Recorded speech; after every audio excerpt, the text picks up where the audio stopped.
فلا تجعلوا لله أندادا وأنتم تعلمون صدق الله العظيم. اللهم صل على محمد وعلى آل محمد كما صليت على إبراهيم وعلى آل إبراهيم إنك حميد مجيد. اللهم بارك على محمد وعلى آل محمد كما باركت على إبراهيم وعلى آل إبراهيم إنك حميد مجيد. سبحان ربك رب العزة عما يصفون وسلام على المرسلين والحمد لله رب العالمين.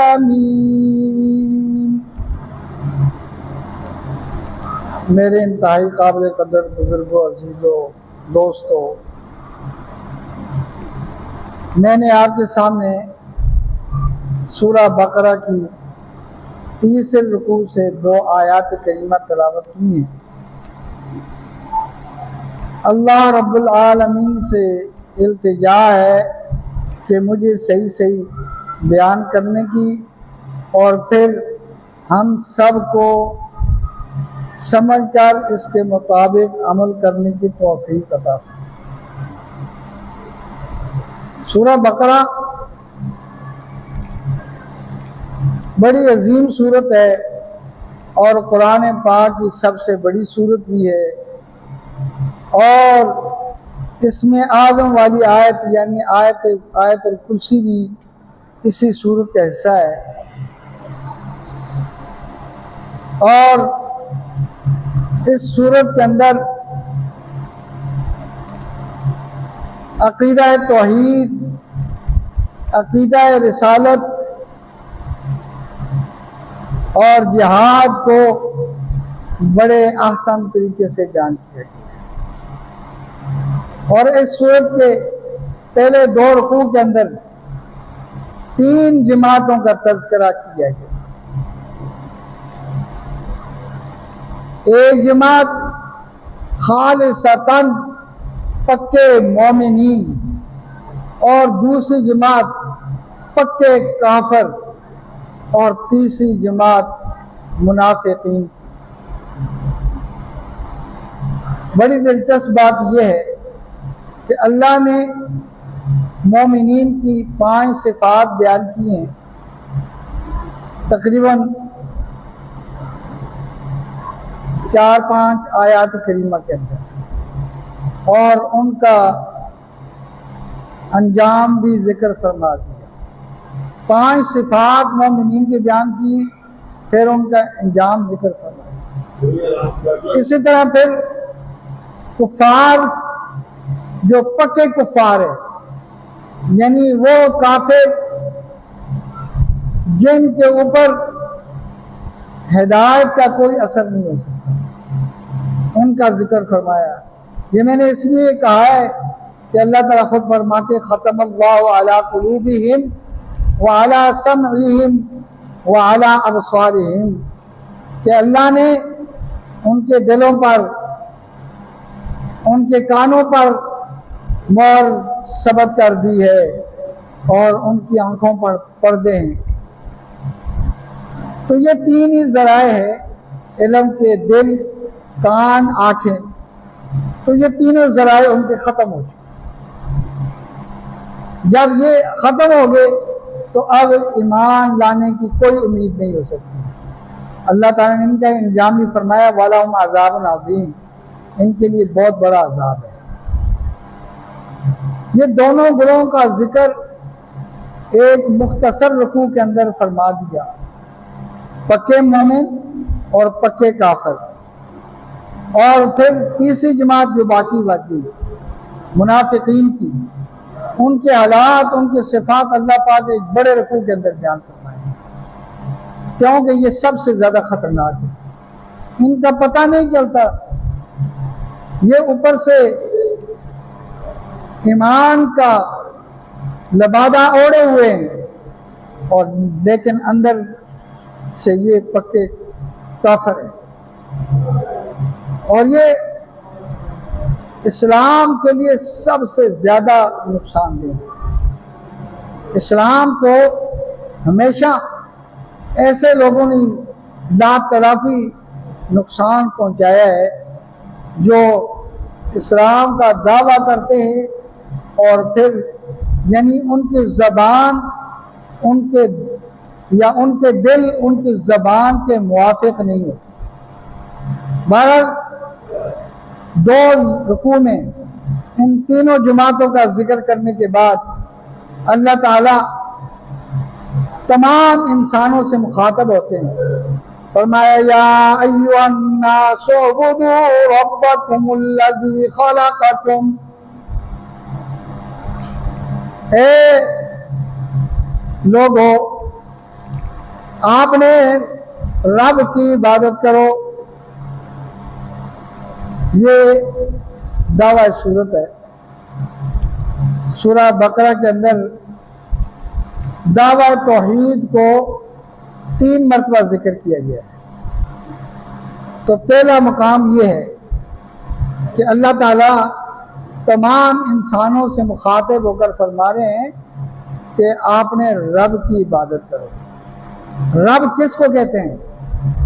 پالنے والا، جو بتدریج پرورش فرماتا ہے، جس طرح سورہ فاتحہ کی پہلی آیت میں فرمایا الحمدللہ رب العالمین، تمام صفات کارسازیہ اللہ کے لیے ثابت ہیں جو تمام جہانوں کا پروردگار ہے، پالنے والا ہے۔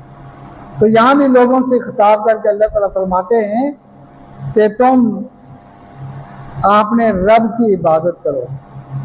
فرمایا الذی خلقکم، وہ رب جس نے تمہیں پیدا کیا ہے، تمہارا وجود نہیں تھا، تمہارا کوئی پتہ نہیں تھا، تم عدم میں تھے، اس نے اپنا کرم فرما کر تمہیں وجود عطا فرمایا ہے، لہذا تم آپ نے رب کی عبادت کرو۔ اور اس نے تمہیں پیدا نہیں کیا بلکہ فرمایا والذین من قبلکم، اور ان لوگوں کو بھی اس نے پیدا کیا جو تم سے پہلے ہیں، یعنی آدم علیہ السلام سے لے کر آج تک اور قیامت کی صبح تک جتنے انسان پیدا ہوں گے سب کا پیدا کرنے والا کون ہے؟ اللہ۔ اور یہ وہ چیز ہے جس کا انکار ان سے ممکن ہی نہیں ہے۔ سورہ روم میں اللہ تعالیٰ سورہ عنکبوت میں اللہ تعالیٰ فرماتے ہیں وَلَئِن سَأَلْتَهُم مَّنْ خَلَقَ السَّمَاوَاتِ وَالْأَرْضَ وَسَخَّرَ الشَّمْسَ وَالْقَمَرَ، کہ اگر آپ ان سے پوچھیں من خلق السماوات والارض، کس نے آسمانوں کو پیدا کیا، کس نے زمین کو پیدا کیا، وسخر الشمس والقمر، اور کس نے سورج اور چاند کو مسخر کر دیا ہے، تو اللہ تعالیٰ فرماتے ہیں لا یقولن اللہ، ان کے پاس اس کے علاوہ کوئی جواب نہیں ہوگا، یہ مانیں گے کہ اللہ نے پیدا کیا۔ یعنی یہ منکرین بھی اس بات کے قائل تھے کہ صفت خالقیت صرف کس کے ساتھ خاص ہے؟ اللہ کے ساتھ۔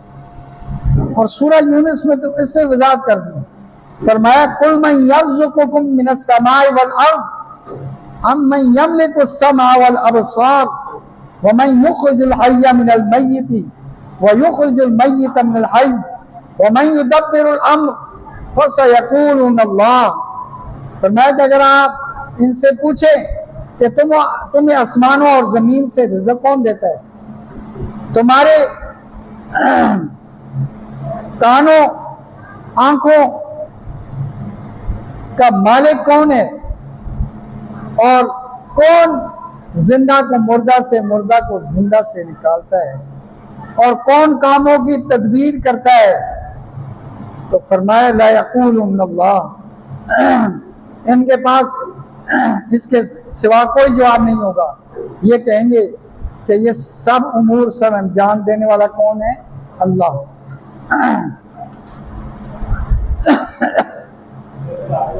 یعنی مشرکین بھی اس بات کو مانتے ہیں کہ اللہ خالق ہی نہیں ہے، اللہ رازق بھی ہے، اور اس بات کو بھی مانتے ہیں کہ کانوں، آنکھوں اور دل کا مالک بھی اللہ ہے، اور اسی طرح زندہ کو مردہ سے، مردہ کو زندہ سے نکالنے والا بھی اللہ ہے، اور اسی طرح کاموں کی تدبیر کرنے والا بھی اللہ ہے۔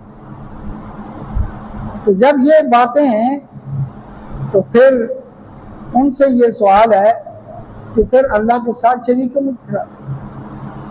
جب اتنے بڑے بڑے کارنامے اللہ کے ہیں، اللہ ہی یہ کام کر رہا ہے، تو پھر اللہ کے ساتھ کسی کو شریک کرنے کی کیا ضرورت ہے؟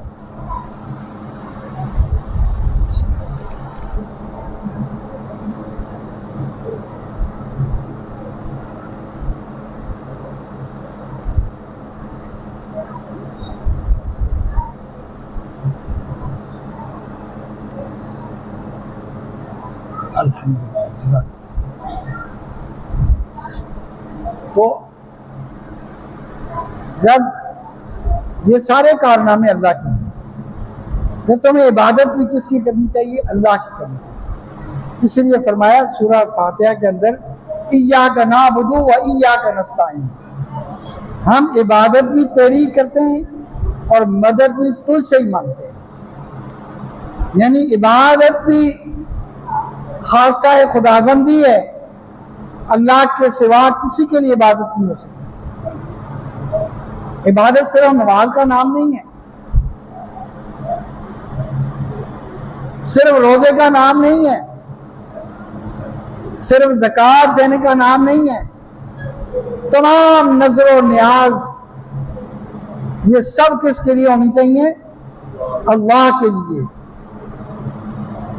جو بھی نظر دینی ہے، جو بھی نظر ماننی ہے، وہ صرف اللہ کے لیے، اور بے شک ثواب آپ کسی کو پہنچا سکتے ہیں، لیکن عبادت کے دائرے میں جو چیز آئے گی وہ اللہ کے لیے خاص ہے۔ اور اسی طرح ما فوق الاسباب، مدد جو آپ نے مانگنی ہے وہ بھی کس سے مانگنی ہے؟ اللہ سے مانگنی ہے۔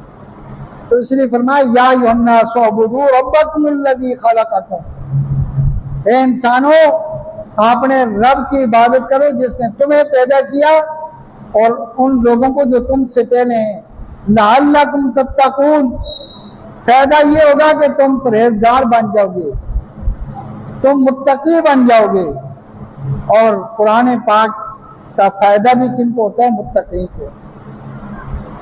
سورہ بقرہ کی ابتدا میں فرمایا ھدی للمتقین، کہ یہ ہدایت ہے کن کے لیے؟ متقین کے لیے۔ ویسے اللہ نے تمام انسانوں کی ہدایت کے لیے قرآن کو اتارا ہے۔ اسی سورہ بقرہ میں فرمایا ھدی للناس، کہ قرآن پاک کو لوگوں کی ہدایت کے لیے نازل فرمایا ہے، لیکن فائدہ اس سے کون اٹھاتے ہیں؟ متقین۔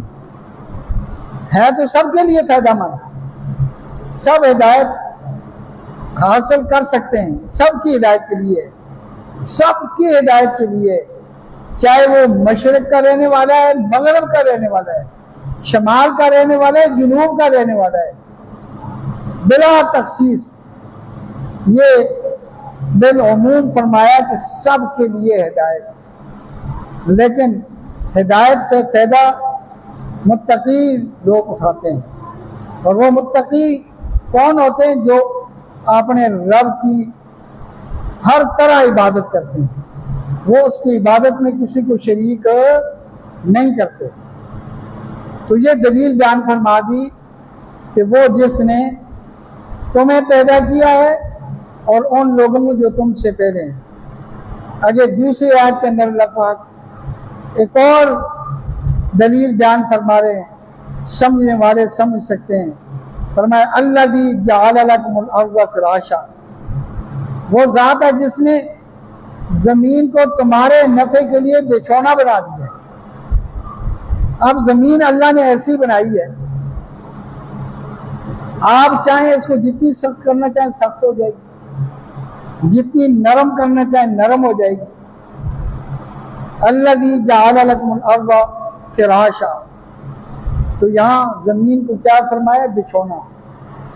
والسماء بناء، اور آسمان کو چھت بنایا ہے۔ تو گویا کہ یہ زمین و آسمان کی صورت میں اللہ نے انسانوں کو ایک گھر عطا فرما دیا ہے، جس کا فرش زمین ہے اور جس کا چھت کیا ہے؟ آسمان ہے۔ وَأَنزَلَ مِنَ السَّمَاءِ مَاءً، اور اللہ نے ویسے ہی نہیں پیدا کر کے چھوڑ دیا، بلکہ اللہ نے انسانوں کے لیے اوپر سے پانی اتارا ہے۔ فَأَخْرَجَ بِهِ مِنَ الثَّمَرَاتِ، اور اس پانی کے ساتھ اللہ پاک پھل پھول نکالتے ہیں۔ رزقا لکم، اور یہ پھل جو ہیں یہ تمہارے رزق کے لیے، تمہارے کھانے کے لیے ہیں۔ ایسا نہیں ہے کہ تم ان سے فائدہ نہ اٹھاؤ، تمہارے فائدے کے لیے پیدا فرمائیں۔ فَلَا تَجْعَلُوا لِلَّهِ أَنْدَادًا، تو فرمایا پھر اس کا تقاضا یہ ہے کہ تم اللہ کے ساتھ کوئی شریک نہ بناؤ۔ فَلَا تَجْعَلُوا لِلَّهِ أَنْدَادًا وَأَنْتُمْ تَعْلَمُونَ، حالانکہ تم جانتے ہو، تم ان دلائل سے تمہیں پتہ ہو گیا ہے کہ اللہ کا کوئی شریک نہیں ہو سکتا۔ جب ان کارناموں کو سر انجام دینے میں اللہ کے ساتھ کوئی نہیں ہے، تو پھر اللہ کی عبادت میں بھی اللہ کے ساتھ کوئی شریک نہیں ہونا چاہیے، اللہ کے ساتھ کسی کو بھی شریک نہیں کرنا چاہیے۔ اور اسی سورہ بقرہ میں اسی رکوع کے اندر آگے جا کے اللہ تعالیٰ فرماتے ہیں کیف تکفرون باللہ وکنتم امواتا فاحیاکم ثم یمیتکم ثم یحییکم ثم الیہ ترجعون، تم اللہ کا انکار کیسے کر سکتے ہو؟ کیف تکفرون باللہ وکنتم امواتا، حالانکہ تم تو کیا تھے؟ بے نام و نشان تھے، تمہارا کسی کو پتہ ہی نہیں تھا۔ هل اتى على الانسان حين من الدهر لم يكن شيئا مذكورا، کیا انسان پر ایسا وقت نہیں گزرا کہ یہ بے نام و نشان تھا، اس سے کوئی تذکرہ ہی نہیں تھا؟ تو اللہ نے آدم سے وجود عطا فرمائے۔ کیف تکفرون باللہ وکنتم امواتا فاحیاکم، اس نے تمہیں زندہ کیا، اس نے تمہیں آدم سے وجود عطا فرمایا۔ ثم یمیتکم، پھر تمہیں وہ موت ملے گی اور پھر ہمیشہ مرے نہیں رہو گے۔ ثم یحییکم، پھر وہ تمہیں زندگی دے گا، زندہ کرے گا، اور یہ زندگی کب ہوگی؟ قیامت کے دن۔ یہ زندگی کب ہوگی؟ قیامت کے دن، جب نفخہ ثانیہ ہوگا، دوسری مرتبہ سور پھونکا جائے گا، سب انسان اپنی قبروں سے نکل کر میدان محشر کی طرف دوڑتے ہوئے آ جائیں گے۔ ثم الیہ ترجعون، اسی کو بیان فرمایا کہ تم اسی کی طرف لوٹائے جاؤ گے۔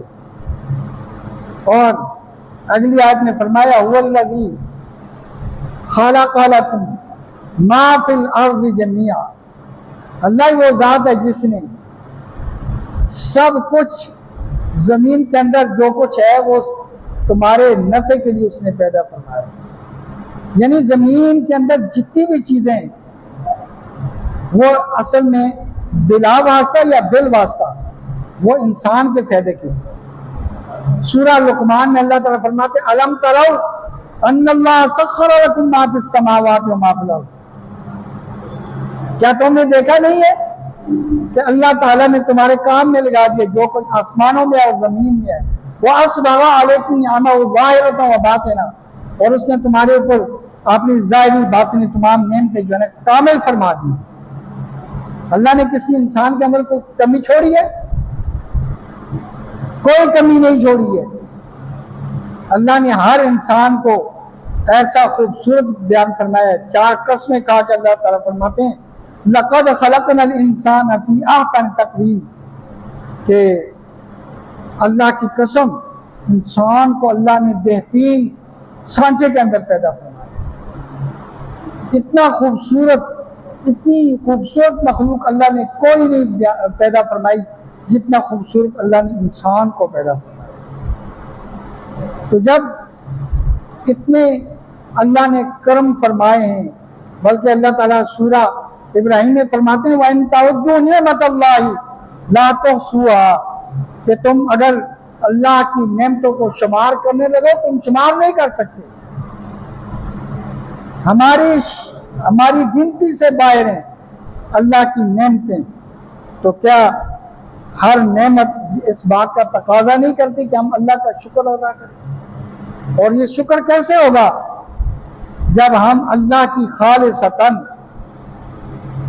انتہائی خلوص کے ساتھ، اخلاص کے ساتھ اللہ کی عبادت کریں گے تو پھر یہ اللہ کی نعمتوں کا شکر ادا ہوگا۔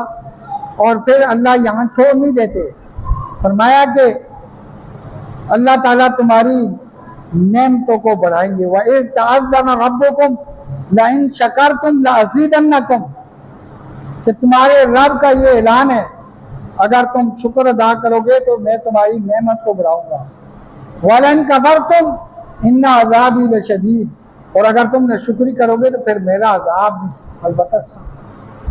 پھر اللہ کی پکڑ بھی بڑی سخت ہے، پھر اللہ جب پکڑتے ہیں تو پھر بالکل نیست و نابود کر کے چھوڑتے ہیں۔ یہ گزشتہ اقوام کے تذکرے جو اللہ نے اپنے قرآن میں ذکر فرمائے ہیں، یہ اسی وجہ سے فرمائے ہیں کہ انہوں نے اللہ کی نعمتوں کی ناشکری کی، اللہ کے ساتھ شریک کیے، اللہ کی عبادت میں غیروں کو شریک کیا اور وہ تباہ و برباد ہوئے۔ تو اللہ تعالیٰ سے دعا ہے کہ اللہ تعالیٰ نے جس طرح اپنی عبادت کے لیے ہمیں خطاب فرمایا ہے، اللہ تعالیٰ ہمیں اخلاص کے ساتھ اپنی عبادت کرنے کی توفیق عطا فرمائے اور ہمیں اپنا مخلص بندہ بننے کی توفیق عطا فرمائے۔ وآخر دعوانا ان الحمد للہ رب العالمین۔